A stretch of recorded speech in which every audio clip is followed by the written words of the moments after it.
Hello everyone, my name is Kitty Tripathi and I am faculty of Electrical Engineering Department in BBD and IIT Lucknow.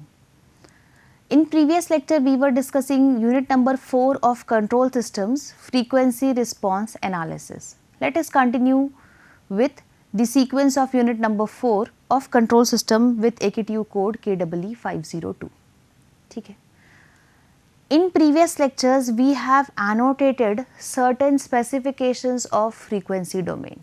What were they? They were maximum peak magnitude, which is called as resonating peak magnitude. Frequency on which that resonating peak is occurring was called as resonating frequency. Third thing we have discussed was bandwidth. What was the bandwidth? The acceptable range of the frequencies for a particular system, and that was dependent upon the magnitude of the system. ठीक है. Or when we have to represent that in terms of frequency, the bandwidth, if we have to calculate, we have understood the term bandwidth with respect to magnitude. Like we have said previously कि magnitude की range जब हमारा magnitude क्या हो जाए 0.707 times या 70.7% of the base value, then it is that in that particular range the frequency is called as the हमारी bandwidth of the system. ठीक है, मतलब हमारी initial frequency से वो frequency जहाँ magnitude क्या हो रहा है 70.7%. ठीक है. Now this we have defined in terms of magnitude. What we have to define in terms of frequency? If we have to define that in terms of frequency, we annotate a term called as, sorry, just a second. We annotate a term called as, omega c. This omega c is cutoff frequency. Now, what is cutoff frequency? It is the frequency when the magnitude of the system becomes 1 by √2 times of its magnitude. ठीक है, वो frequency जब magnitude 1 by √2 times हो जाए, या फिर हम इसे दूसरी टर्मिनोलॉजीज में एक्सप्लेन करें तो वी कैन से ये जब magnitude is 3 decibels below its zero frequency, that value is of frequency is called as the cut off frequency. अब क्या मैथमेटिकली तो हमें समझ में आता है magnitude becomes 1/√2. That is all fine. What is the terminology this 3 dB below its zero frequency? This we will be dealing when we will be moving on to the plot of the system. ठीक है. For now in this instant we can understand कि हम लोग क्या कर रहे हैं, graphical approach ले रहे हैं frequency domain के लिए. ठीक है. When we are moving with a graphical approach हम क्या कर रहे हैं, magnitude को with respect to frequency plot कर रहे हैं, फेज एंगल को with respect to frequency plot कर रहे हैं. जब हम मैग्नीट्यूड को with respect to frequency plot करेंगे we will have a certain graph. ठीक है, उस ग्राफ में there will be value of magnitude which is the हमारा जो एक्सेस वैल्यू जो कह रहे हैं, जो हमारा जैसे हम लोग जीरो वैल्यू जिसको कहते हैं that is zero frequency value. ठीक है, ओरिजिनल वैल्यू जब ओमेगा इक्वल टू जीरो है तब की वैल्यू, initial value of the magnitude. उस मैग्नीट्यूड के कर्व में उस इनिशियल वैल्यू से 3 decibels below. Now what is the term decibel used here? Why we are using decibel terms here? क्योंकि क्या होता है कि we use a graph where we represent the, rather than drawing graph of magnitude and frequency, we draw log of magnitude and frequency. ठीक है. And since we are using that term log, we are converting that frequency in terms of the magnitude in terms of decibels, right? That is why we annotate this term with respect to decibels also. But अगर हम basics की बात कर रहे हैं तो हमारा magnitude जब 1 by √2 times हो जाए तो जिस frequency पर ये value हो रही है magnitude की, that is called as a cutoff frequency.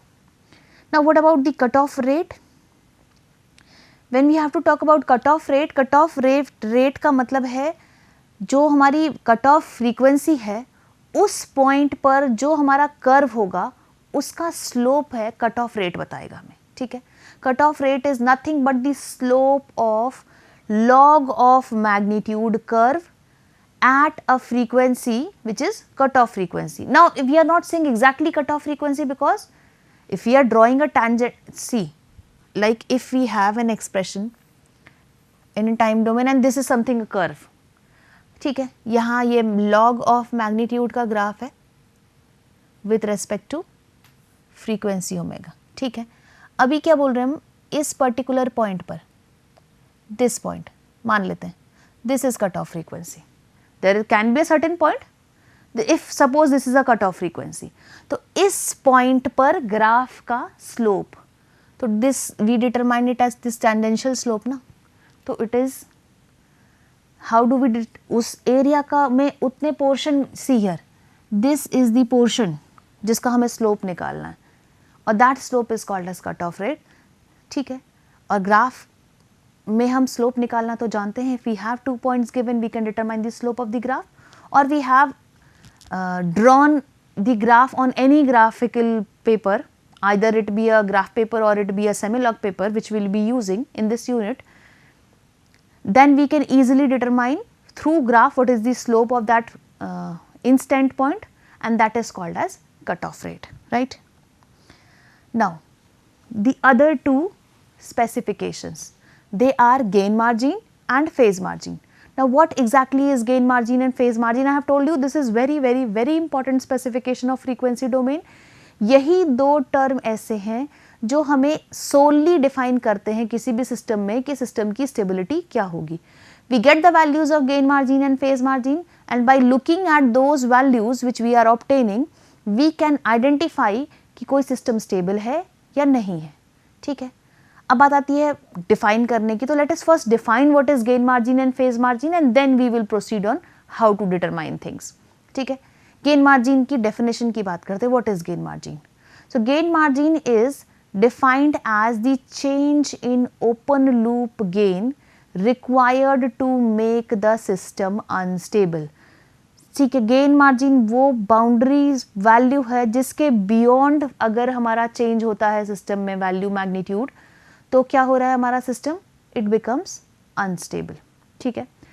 System with greater gain margin, they are capable of withstanding greater change in the parameters. जितना ज़्यादा वैल्यू आ रहा है उसका मतलब उतना ज़्यादा पैरामीटर चेंज उसके लिए एक्सेप्टेबल है उस सिस्टम के लिए. But the condition is only and only before a particular value from where the system becomes unstable, उस वैल्यू से बिलो, ठीक है. Now what about unity gain? Unity gain in magnitude is equal to the gain of 0 dB, correct. Now let us first talk about phase margin, and when we will determine it, we will be more precise with what we are trying to do, and that I will show you after a while, ठीक है. Let's first talk about phase margin also. What is the phase margin exactly? Phase margin is nothing but it is defined as the change in open loop phase which is required to make any closed loop system unstable. That means beyond this value of phase, which is called as phase margin, the system will lead to instability, ठीक है. This is nothing but it is an additional amount of phase. ये additional amount of phase जो system को verge of unstability पर लेके जाता है, ठीक है. Now where do we obtain it and how do we obtain it? So we and what is the what you call as axis line or the fundamental guiding values? The fundamental guiding values here is minus 180 degree, ठीक है. जैसे magnitude में था क्या, mod is 1 and log के terms में लिख रहे हैं तो इट इज 0 dB, राइट. उसी तरह जैसे फेज मार्जिन में क्या है, जो फंडामेंटल गाइडिंग वैल्यूज है with that is minus of 180 degree. This will be corresponding to that 0 dB line, or we called as magnitude 1 line. So when we are drawing a plot with respect to magnitude as well as frequency for any kind of system, even if we draw it separately or in a same graph, ठीक है, magnitude और phase angle को। तो ये this line is line when the magnitude is equal to 1, और we say if we have to represent log of magnitude, this is equal to 0 dB, and when we are talking about angle, this angle is called as minus 180 degree. ठीक है, these are the two guided lines जो हमारे primarily values हैं, जिनके through हम analyse करते हैं. Now let's move on to determining these values. So let's talk about resonating peak and resonating frequency. Since we have studied time domain analysis and there also we have determined maximum peak overshoot for a second order system, same काम हम यहाँ भी करेंगे. Second order system consider करेंगे और यहाँ पर निकालने की कोशिश करेंगे what is the value of resonating peak and what is the value of resonating frequency, which is the value where the resonating peak has occurred. ठीक है, resonating frequency वो value है जहाँ पर resonating peak occur हो रहा है. And what is resonating peak? It is the maximum value of the magnitude of the system. ठीक है, तो let us consider a second order system. अब हमें पता है कि second order system को हमने time domain पूरा पढ़ रखा है. हम represent कर सकते हैं इस तरह के expression से, which is omega n square upon s square plus 2 zeta omega ns plus omega n square. Now let us do one thing. जहाँ जहाँ भी term s है, let us replace that s with j omega. That is what we are doing in time frequency domain. Let's do that.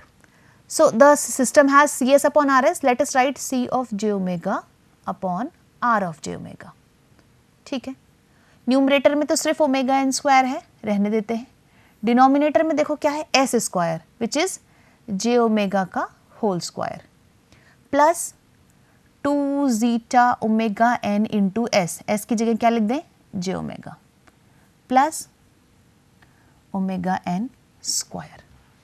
ठीक है, अब देखो जरा, denominator में s स्क्वायर की जगह हमने j ओमेगा रखा था, उसका होल स्क्वायर लिया है तो j स्क्वायर बिकम्स -1.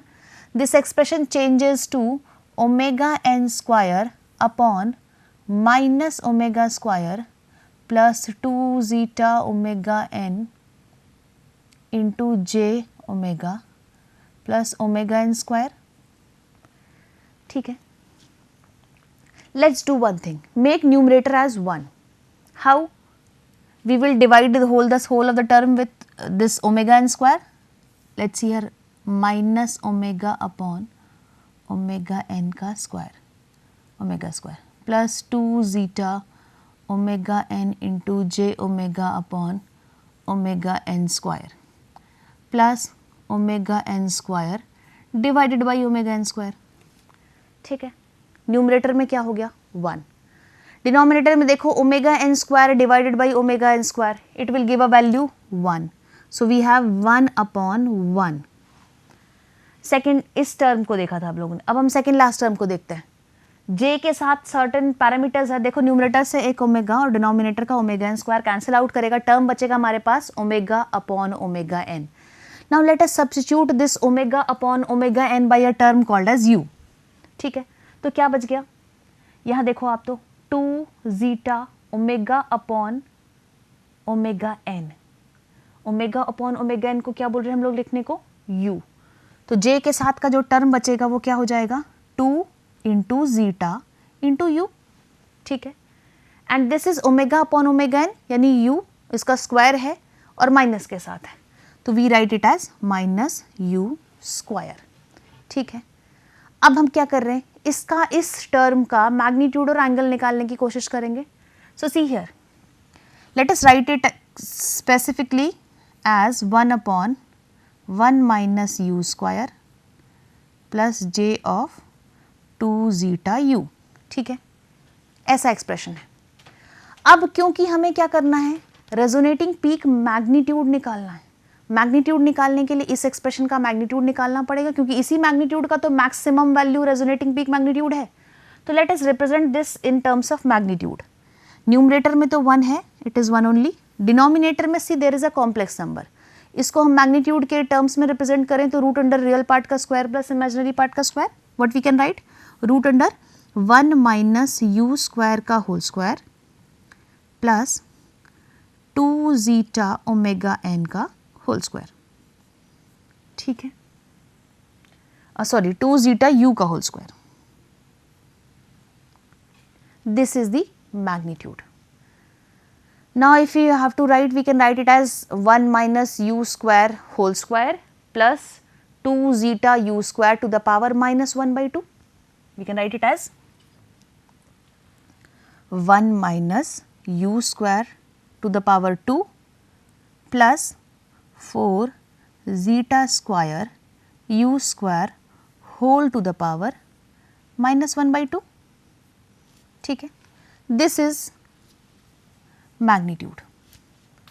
अब हमें क्या करना है, इसी मैग्नीट्यूड का मैक्सिमा ऑब्टेन करना है. कैसे? How do we determine maxima in a system? First differentiation 0, second differentiation should be negative, that is the condition for maxima.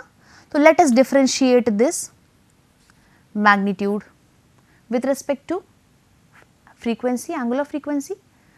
We have taken the ratio of frequency omega and omega, omega upon as omega upon omega n as u. So what we will do is we will differentiate this m with respect to u. See here, ठीक है. तो हमने यहाँ पर differentiation किया. कैसे? ये -1/2 के साथ का एक्सप्रेशन है. डिफरेंशिएशन करेंगे तो first we'll have -1/2 whole of the term to the power -3/2. Simple है. फिर इनर टर्म का डिफरेंशिएशन करेंगे. But how we will do that? Expand it first.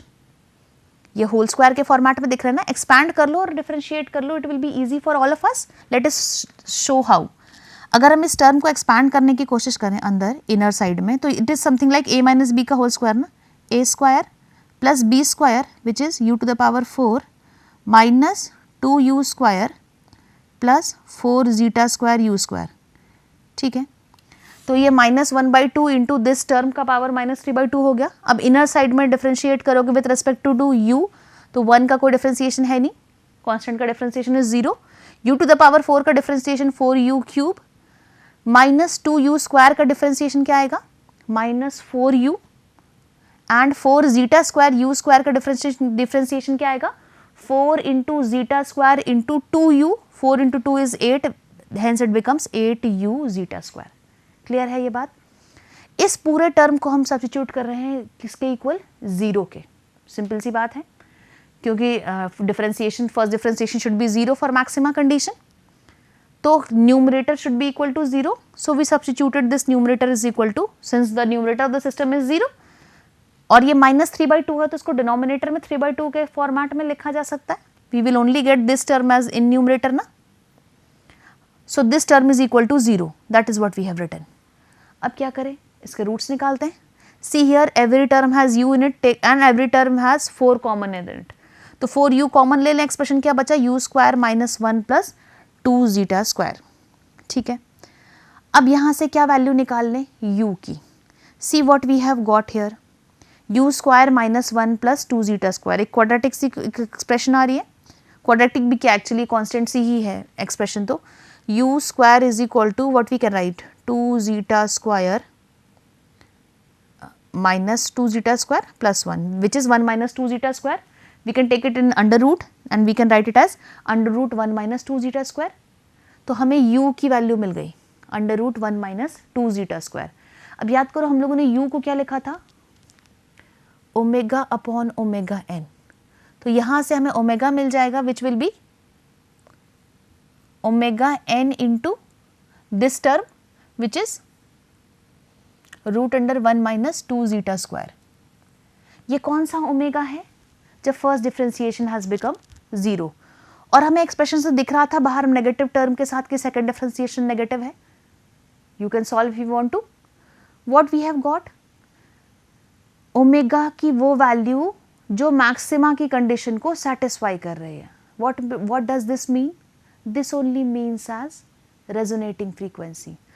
Why? Because we have said what? Resonating frequency is that value of frequency जिस पर क्या हो रहा है? मैग्नीट्यूड मैक्सिमा को ऑब्टेन कर रहे हैं. और मैग्नीट्यूड ने मैक्सिमा को कब ऑब्टेन किया है? जब ओमेगा की वैल्यू क्या आ गई है? Omega n root under 1 minus 2 zeta square. ठीक बात है. Now see here we have very important observation here. This is resonating frequency written as omega r. इसी फ्रीक्वेंसी पर अगर हम मैग्नीट्यूड निकालें, मतलब जो हम लोगों का मैग्नीट्यूड आया था ना 1/1 माइनस यू का whole square plus 2 zeta square u square, इसमें u की यही value √1 minus 2 zeta square substitute कर दें तो जो मैग्नीट्यूड हमें मिलेगा that will be the maximum magnitude and that is only called as resonating peak.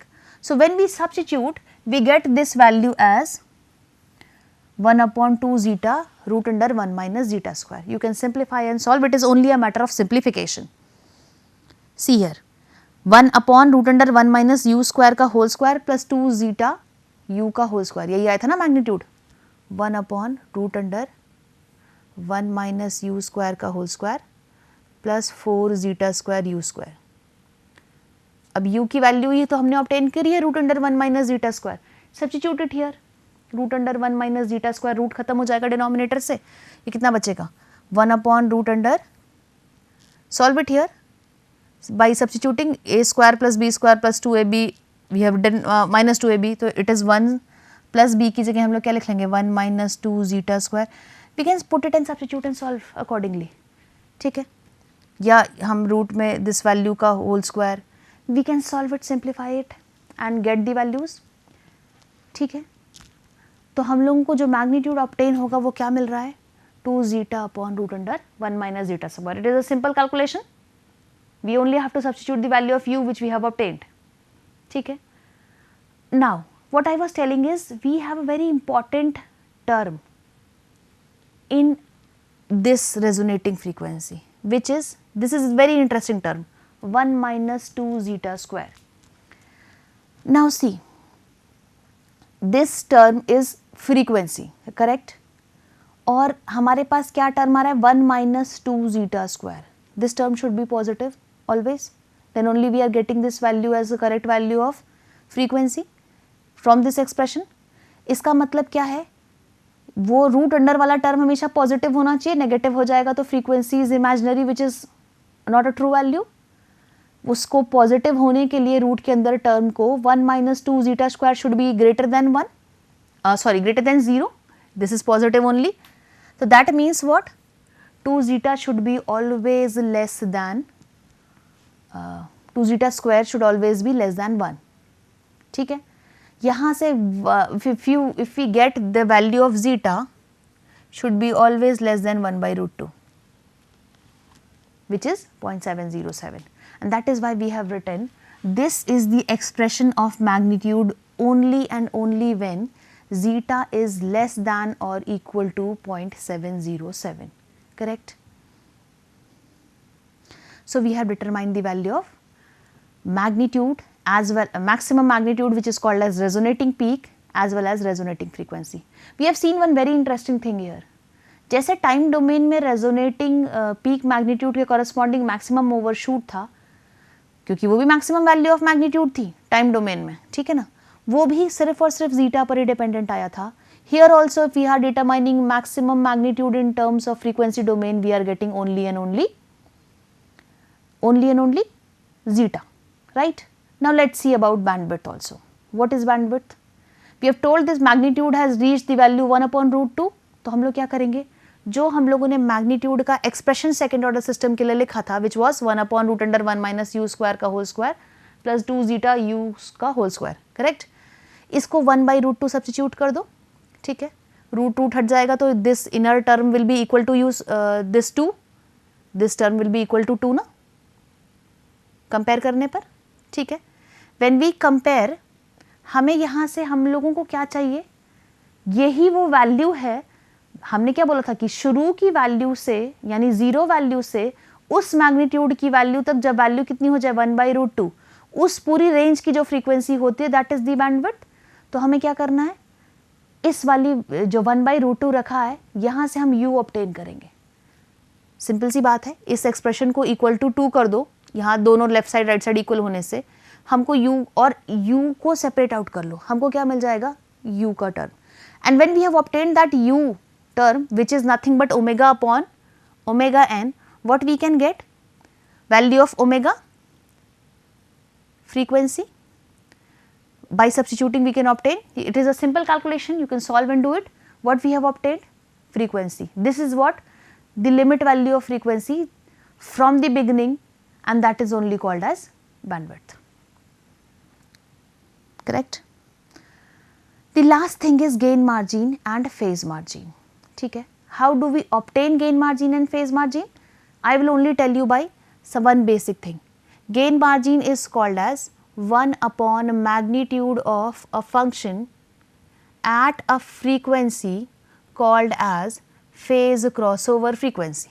Correct? And phase margin can be represented as 180 degree plus phase angle of the system, any system, at a frequency called as gain crossover frequency. Now, we only have two terms to understand. What is gain crossover frequency? What is phase crossover frequency?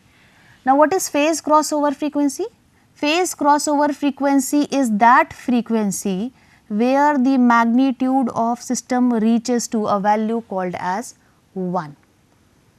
और जैसे ही हम magnitude का expression निकालेंगे, उस magnitude के expression को अगर हम इक्वल टू 1 कर दें, वहाँ से जो फ्रीक्वेंसी ऑब्टेन होगी that is called as phase crossover frequency. उसी फ्रीक्वेंसी पे मैग्नीट्यूड डिटरमाइन कर लिया जाए, that is called as gain margin. Oh, that is sorry, that is magnitude is equal to 1 is phase crossover frequency. Gain crossover frequency. I am really very sorry. ठीक है. So this when magnitude is equal to 1 we have gain. क्योंकि क्या हो रहा है देखो ना, term सुनो, gain crossover, gain को crossover कर रहा है. और gain की crossover लाइन क्या है? जब मैग्नीट्यूड 1 हो जाए तो जाहिर है मैग्नीट्यूड 1 पे जो फ्रीक्वेंसी आ रही है that is called as gain crossover frequency. और गेन क्रॉसओवर फ्रीक्वेंसी से हमें क्या मिलता है? Phase margin. मतलब जो फेज एंगल का एक्सप्रेशन है उसमें गेन क्रॉसओवर फ्रीक्वेंसी की वैल्यू सब्स्टिट्यूट कर दें, गेन मार्जिन मिल, फेज मार्जिन मिल जाएगा. अब बात आती है गेन मार्जिन निकालने की. तो हम लोगों ने क्या किया, 1 upon magnitude at a frequency called as phase crossover. Phase की क्रॉसओवर लाइन क्या होती है? -180 degree. That means one phase angle becomes -180 degree.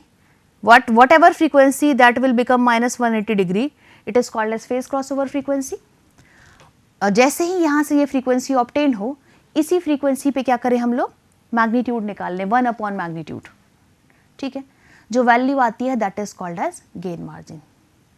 So this is the ultimate thing for determining stability. Both these values are positive, then only system is called as a stable system. These were the specifications of frequency domain analysis. Thank you very much.